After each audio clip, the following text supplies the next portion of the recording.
Hello दोस्तों, स्वागत है आज की वीडियो में। आज हम जानेंगे नंबर सिस्टम, इसे कहते हैं संख्या पद्धति।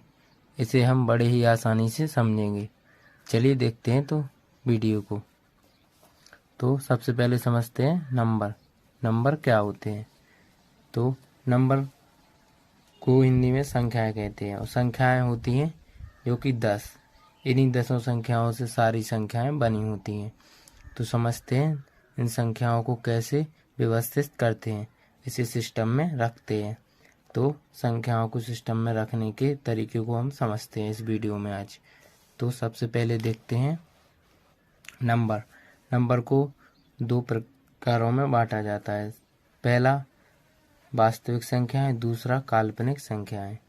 वास्तविक संख्याएं रियल नंबर कहलाती हैं और काल्पनिक संख्याएं इमेजिनरी नंबर कहलाती हैं। इसे आई आयोटा से चिन्ह सिंबल है इसका, ए से प्रदर्शित करते हैं काल्पनिक संख्याओं को। काल्पनिक संख्याओं का हमारे यूज में नहीं है, क्योंकि ये विचार जैसी संख्याएं होती हैं, भावनाओं वाली संख्याएं। इसे हम मैथ में प्रयोग नहीं करते हैं। तो हमें पढ़ना है रियल नंबर, इसी के बारे में सारी संख्याएं डिपेंड रहती हैं जिसे हम प्रयोग करते हैं। तो ये होती हैं 2 प्रकार की।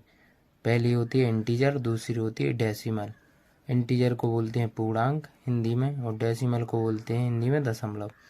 तो डेसिमल को सबसे पहले देखते हैं, पूर्णांक को हम बाद में देखेंगे। तो चलते हैं डेसिमल। डेसिमल होता है 2 प्रकार का। पहले होता है परिमेय संख्याएं, दूसरा प्रकार होता है अपरिमेय संख्याएं। परिमेय संख्याओं को बोलते हैं रैशनल नंबर, अपरिमेय संख्या को बोलते हैं इन रैशनल नंबर। परिमेय संख्याएं क्या कहलाती हैं और अपरिमेय संख्याएं क्या कहलाती हैं, समझते हैं। तो जैसे 5/2 ये परिमेय संख्या है जो पी/क्यू की फॉर्म में लिखा जा सके, इसे परिमेय संख्या कहते हैं। और अपरिमेय संख्या उसे कहते हैं जो पी/क्यू की फॉर्म में नहीं लिखा जाते। जैसे पी/क्यू मतलब भिन्न के रूप में नहीं लिखा जा सके, उसे अपरिमेय कहते हैं, और जो भिन्न के रूप में लिखा जाएगा उसे परिमेय कहते हैं।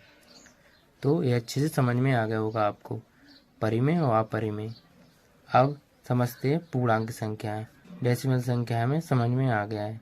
पूर्णांक, इसी पूर्णांक संख्या को हमें पढ़ने की ज़रूरत होती है, तो इसे अच्छे से समझते हैं। तो देखते हैं पूर्णांक संख्याएं, जिसे हम यहाँ पे समझेंगे। पूर्णांक संख्या को समझने के लिए सबसे पहले हमें समझना पड़ेगा नंबर लाइन को। तो ये नंबर लाइन क्या कहलाती है, इसे समझने के लिए हमें देखना पड़ेगा। नंबर लाइन कहलाती है जो 0 है, 0 ना तो नेगेटिव है ना ही पॉजिटिव है, और 0 के इस साइड वाली संख्या माइनस में जो रहते हैं उसे नेगेटिव कहते हैं, और जो 0 के इस साइड वाली संख्या उसे पॉजिटिव कहते हैं। तो हमें नेगेटिव संख्याएं और पॉजिटिव संख्याओं को ही पढ़ना है। तो इसमें हम समझते हैं हमें ज़रूरत पड़ती है पॉजिटिव संख्याओं की।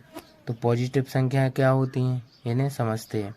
पॉजिटिव संख्याएं कितने प्रकारों में बढ़ती हैं, कितने तरह से व्यवस्थित होती हैं, इन्हीं को देखते हैं। तो पॉजिटिव संख्या में 5-6 प्रकार से देखते हैं। सबसे पहले पॉजिटिव संख्या देखते हैं। पूर्ण संख्या देखना है हमें। पॉजिटिव में प्राकृतिक संख्या क्या कहलाती है, सम संख्या क्या कहलाती है, विषम संख्या क्या कहलाती है, भाज्य संख्या क्या कहलाती है, अभाज्य संख्या क्या कहलाती है, इन्हीं को हमें यहाँ समझना है अच्छे से।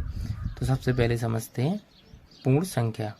पूर्ण संख्या को इंग्लिश में कहते हैं होल नंबर। तो इसे समझते हैं। पूर्ण संख्या मतलब, और ये संख्याएं होती हैं 0 से स्टार्ट और बाकी आगे तक जाती हैं अनंत तक। तो 0 से पूर्ण हो जाती हैं। 0 नहीं रहता तो ये संख्या पूर्ण नहीं होती हैं, 0 लग जाता तो ये संख्या पूर्ण होती हैं। इसके बाद देखते हैं प्राकृतिक संख्या। प्राकृतिक संख्या को इंग्लिश में बोलते हैं नेचुरल नंबर। नेचुरल नंबर होते हैं 1 से स्टार्ट, क्योंकि 0 बाद में आया है, तो एक प्रकृति वाली संख्या जो प्राकृतिक पहले से दी हुई है। तो पहले 0 नहीं था, तो प्राकृतिक संख्या 1 से स्टार्ट होती है और अनंत तक जाती है। और इसके बाद देखते हैं सम संख्या। सम संख्या को बोलते हैं इवन नंबर। अब इवन नंबर कौन होते हैं? इवन नंबर वह होते हैं, इनका डेफिनेशन जो 2 से डिवाइड होते हैं। जैसे 2 से डिवाइड होते हैं, जैसे 4 है, 8 है, 2 भी है, 6 है, 10 है, 12 इस तरह क्रम से नहीं है, लेकिन जो 2 से कट जाए वह सम संख्या कहलाती है, इवन नंबर कहते हैं। जिसमें 2 का भाग चला जाए उसे कहते हैं, और जिसमें 2 का भाग ना जाए वो सम संख्या नहीं होती है। इस प्रकार होती है। सबसे छोटी सम संख्या 2 होती है। इसी प्रकार अनंत तक जाती है।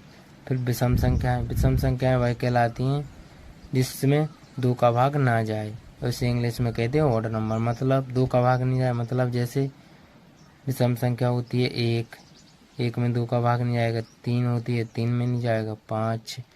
5 के बाद होगा 7 के बाद होगा 11। इस प्रकार अनंत तक जाएगा, जिसमें 2 से डिवाइड नहीं होगा, 2 से नहीं कटेगी, उसे विषम संख्या कहते हैं। अब समझते हैं भाज्य संख्या। भाज्य संख्या को इंग्लिश में प्राइम नंबर बोलते हैं। भाज्य संख्या मतलब वह संख्या जिसके 2 से अधिक फैक्टर हों। जैसे समझते हैं, सबसे छोटी भाज्य संख्या होती है 4। अब इसके फैक्टर देखते हैं। जैसे एक पहला होता है 4 एकम 4, दूसरा होता है इसका क्या फैक्टर 1 गुणे 4, तीसरा होता है 2 दूनी 4। इसके 2 से अधिक फैक्टर हो, इसके 3 फैक्टर होते हैं, इसलिए ये भाज्य संख्या है। अब ऐसी प्रकार जैसे 8 है तो उसके भी 2 से अधिक फैक्टर होंगे। 10 है उसके भी 2 से अधिक फैक्टर होंगे। इस प्रकार भाज्यभाज्य संख्या होती हैं। अब अभाज्य संख्या समझते हैं। अभाज्य संख्या होता है जिससे 2 से कम फैक्टर हो। जैसे समझते हैं 2, तो 2 के फैक्टर देखते हैं, 2 एकम 2, और इसके अलावा इसका कोई फैक्टर है ही नहीं, तो इसका एक फैक्टर है, 2 से ज़्यादा फैक्टर नहीं, 2 से कम फैक्टर, इसलिए अभाज्य संख्या है। सबसे छोटी संख्या अभाज्य होती है 2, ये ध्यान रखना है। और इसी प्रकार 2 के बाद होता है 3 अभाज्य, 5 भी अभाज्य, 7 भी अभाज्य। इस प्रकार आगे क्रम से चलते रहते हैं। तो आई होप आपको वीडियो अच्छा लगा होगा, तो हमारे चैनल को सब्सक्राइब, लाइक, शेयर ज़रूर कीजिए। Thank you.